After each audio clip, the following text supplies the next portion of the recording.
In this episode, Golden and I discuss Season 2 of the DC Universe animated show, Harley Quinn. Full speed ahead.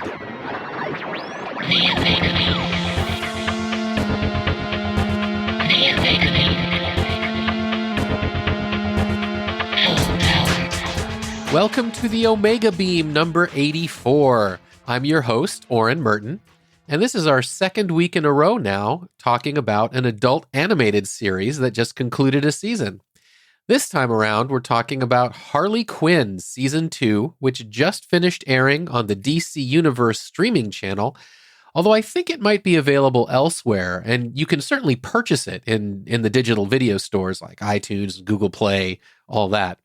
So we keep our spoilers to a minimum, as we like to do with TV shows, and let's get to it. I am here with Golden to talk about Season 2 of the Harley Quinn cartoon that airs on DC Universe. I don't know if it airs anywhere else. It wouldn't surprise me if it ends up on HBO Max. I think maybe in Europe it airs on Netflix. I'm not sure. But it is available to buy. It is available to buy. So this second series comes pretty hot on the heels of the first series, which I think only ended a number of months ago.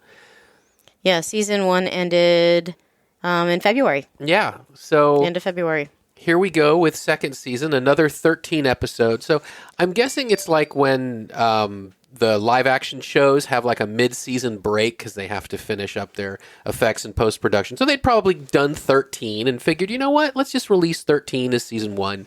We'll release the other 13 as season 2. We talked about how much we enjoyed the first season. Mm-hmm. I would say this second season just kept it going. So yeah, it kind of kept the crazy going. Mm-hmm. And I think that crazy is a good way to describe this entire show. Definitely. It really picked up where it left off, sort of at the end of first season. I don't want to give it away completely for people who haven't seen it yet. Minor spoilers for the first season and for the second season, but it ends with the Justice League out of the picture, with Gotham in disarray, and it picks up right there. Mm-hmm. It could have been the next day or later that day. And it's the continuing adventures of Harley as she tries to figure out, is she a villain? Is she a hero? What her feelings are for her coworkers or her colleagues. Yeah, and for those who have read the Harley Quinn comic series, it was touched on in the Batman animated series in the 90s. There was one episode called like Harley and Ivy, which showed the two of them on like a girls' adventure, and they were clearly very close and loving it. In the comics, it was much more clear that, you know, they had been or a couple or thought of it or whatever, and that's also played with this season. And I think one of the things I really like about this series is it's zany, it's crazy, it's wacky, it's adult, it's gory, all that stuff, but then it does have serious emotion. And there are parts where the whole episode is just zany and fun, and the music is going, and the lines are insane, but then something happens at the end, and there's like no music over the credits. It's just like a shock, and you're like, oh shit. And the fact that they're willing to go there, I think speaks incredibly well for just how many risks they're willing to take for this show. And they play a lot with the relationships between her and her colleagues and her and the other villains, mm-hmm. which I think is really nice. You have a Riddler episode, you have a Mr. Freeze episode, you have a Catwoman episode, so you have Batman, you have what is she willing to do, and is the Joker still around, is he not? There's a lot of play, and then it's also this sideline story of the fact that she's trying to be the maid of honor to Ivy, who's getting married. Right. And all that entails. I also think another just really nice sideline is, I wouldn't say it's as much as a theme, but one of the things they capture is the idea of acceptance, of who accepts who for who they are, who wants who to change, to be different. And it's interesting because the Justice League, for example, Harley Quinn is known as the Joker's girlfriend and a villain, and yet when she doesn't act villainous, they will accept her for what she is and for who she's doing. They're not necessarily the most trusting. For who she's doing? Well, that was a Freudian slip. But they will accept her for what is going on and for how she's acting at the time. You'll have to watch the season to find out who she's doing.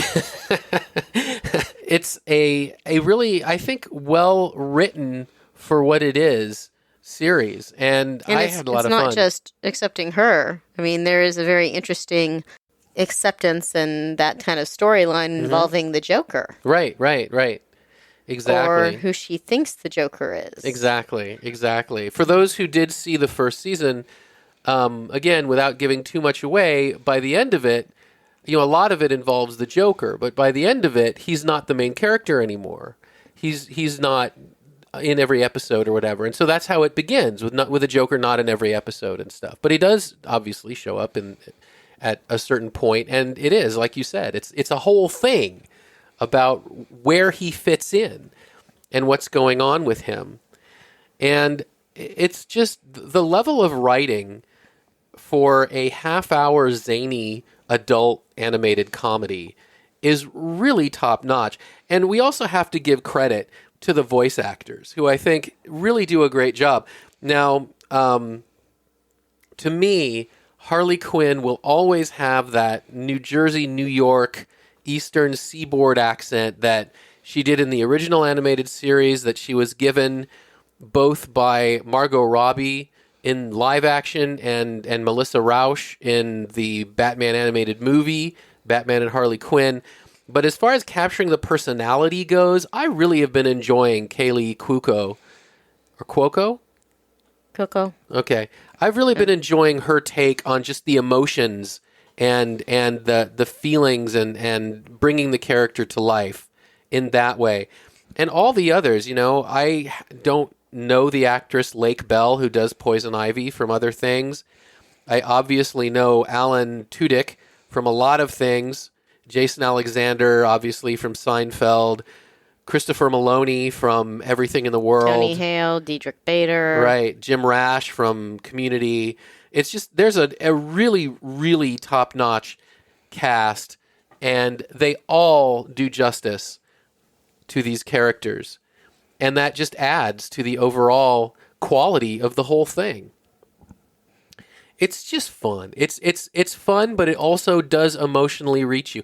Plus, if you like sort of punk music or rock music from anywhere from the 70s to the 2000s, they managed to get some damn good songs in the soundtrack as well. And apparently this is a family affair.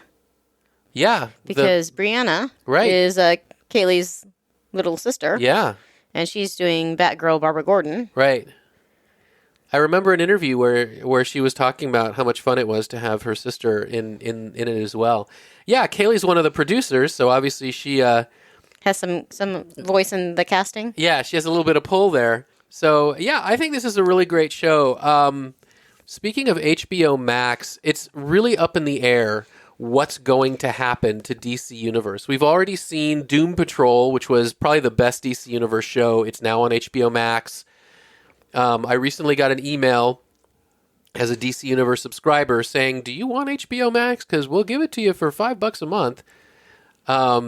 I've read rumors that HBO kind of feels like, or AT&T Time Warner kind of feels like, well, they have this one really high quality streaming service with HBO Max. Do they really need one just for DC? Or maybe that one should just be for comics, and they should just have all their video content on HBO Max. And there have been complaints about HBO Max, people who have it saying, why isn't there more DC? So they've been bringing more DC to HBO Max. So this is one of those series I would like to see go to HBO Max, because I think it's absolutely worth continuing with. And if they can keep the quality going for more seasons, I would love to see it. I thought it was a very entertaining and carnival ride Yes. of a season. That's a great way to put it. It was a carnival ride. It was. Where things are jumping out at you, then there's these slow points, then there's some dips and some falls and some hills and yeah.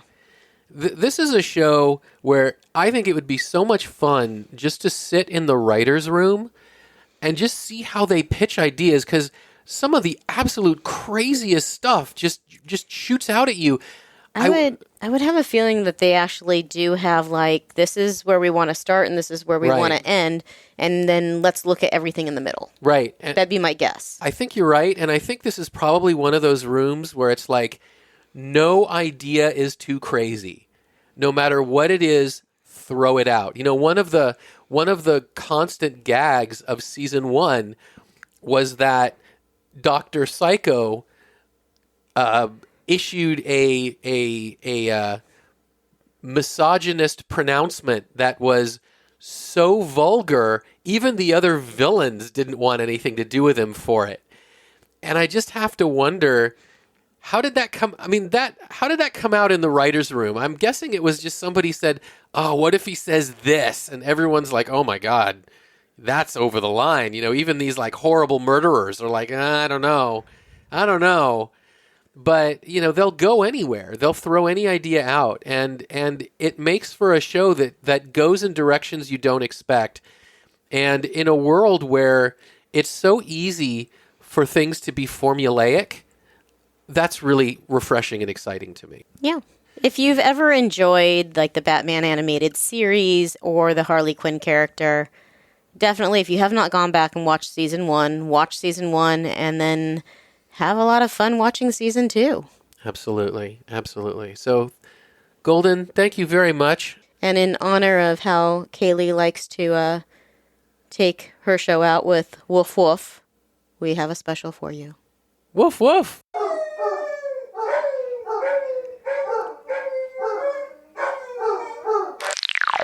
And that's it for this episode. You can find the show notes at theomegabeam.com/84. If you like this episode, please leave a review in the Apple Podcasts app or wherever you listen to podcasts, because these reviews help people who like this stuff find our podcast.